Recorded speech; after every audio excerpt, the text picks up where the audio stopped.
সমসাময়িক বিষয় নিয়ে কথা বলছে ডক্টর আবুল মঈন খান। চলে যাচ্ছি সরাসরি সেখানে।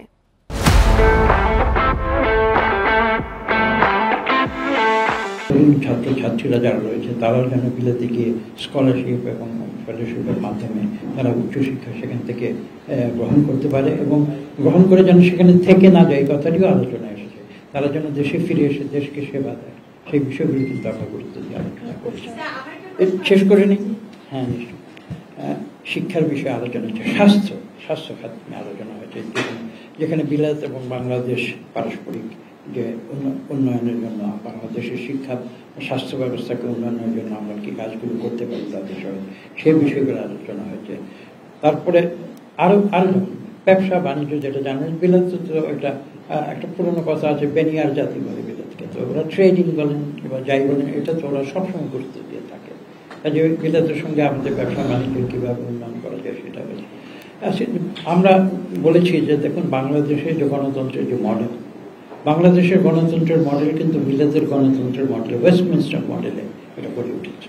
যে আমাদের গণতন্ত্রের ভিত্তিকে শক্তিশালী করতে হলে আমাদের বিলাত থেকে অনেক কিছু শেখার আছে, এবং তারাও আজকে আলোচনা এটা এসেছে যে এই বাংলাদেশে ভবিষ্যৎ যে ইনস্টিটিউশনগুলো, গণতান্ত্রিক যে প্রতিষ্ঠানগুলো, সেগুলো গড়ে তোলার জন্য যে যদি তাদের যে সহযোগিতা প্রয়োজন, তারা সানন্দে তারা বলেছে যে তারা সেদিকে প্রয়োজনীয় সহায়তা প্রদান করবে আমাদের ভবিষ্যতে।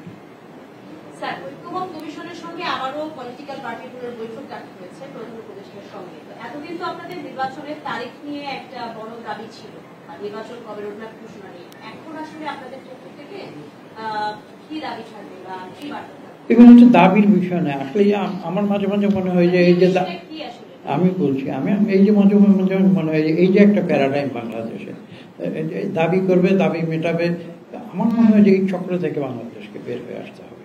এটা দাবি দেওয়ার কোন বিষয়, একটা রিকনসিলিয়েটরি অ্যাপ্রোচ যেটাকে বলা হয়, যে পারস্পরিক সমঝোতার একটা মনোবৃত্তি, মানসিকতা, আমার মনে হয় যে সেইখানে ফিরে যেতে হবে। এবং এই যে সারাক্ষণ কনফ্লিক্ট, এর বিরুদ্ধে ওর বিরুদ্ধে, এই যে একটা পরিবেশ, এখান থেকে এই চক্র থেকে বাংলাদেশকে বের হয়ে আসতে হবে।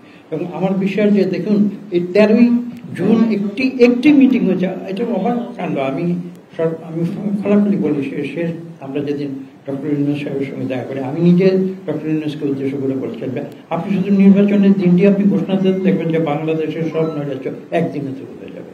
তা আপনারা কি দেখতে পাচ্ছেন না?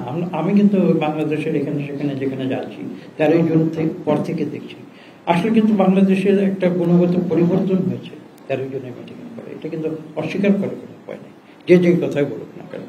মানুষ এখন উৎসাহী, একটা সামনের দিকে তাকাচ্ছে, মানুষ সেখানে চিন্তা করছে যে দেশে আবার গণতন্ত্র ফিরে আসবে। এই গণতন্ত্রের জন্যই তো বাংলাদেশ সৃষ্টি হয়েছিল। 71-এ কেন লক্ষ লক্ষ মানুষ জীবন দিয়েছিল? মানুষ কি স্বৈরতন্ত্রের জন্য জীবন দিয়েছিল? তারা তো বুঝেছিল যে পাকিস্তানের ভেতরে গণতন্ত্র হবে না, আমরা বাংলাদেশ একটা আলাদা দেশ চাই, কারণ আমরা একটা গণতান্ত্রিক রাষ্ট্রে আমরা বসবাস করছি। মানুষ মন খুলে কথা বলতে চায়। এই যে আজকে আপনারা প্রশ্ন করছেন, আমরা উত্তর দিচ্ছি, বিগত 13 বছর কি পরিবেশ ছিল তো? কাজেই এই যে বাংলাদেশের মানুষের যে সাইকোলজি, এটা তো বুঝতে হবে। মানুষ না খেয়ে বলছি, না খেয়ে থাকতে রাজি আছে, ভোট না দিয়ে কিন্তু থাকবে না। অনেক কথা হয়েছে, অনেক আলোচনা হয়েছে, 3টা নির্বাচন আপনারা দেখেছেন, বাংলাদেশের মানুষ কি সেটা গ্রহণ করেছেন? গ্রহণ করেনি। তো কাজে আজকে আপনি যে প্রশ্নটি করেছেন, যে আজকে বাংলাদেশে একটা গুণগত পরিবর্তন আনতে হবে, এবং সেটা আনার জন্য কি প্রয়োজন? গণতন্ত্র প্রয়োজন, এবং গণতান্ত্রিক যে প্রতিষ্ঠান সেগুলোকে আমাদের গঠন করতে হবে, এবং সেগুলোকে পুনর্গঠন করতে হবে, শক্তিশালী করতে হবে, যাতে মানুষ তার গণতান্ত্রিক অধিকার এদেশে প্রয়োগ করতে পারে। আপনারাই তো বলছেন যে প্রধানমন্ত্রী অনেক বেশি শক্তিশালী, তার ক্ষমতা কমাতে হবে।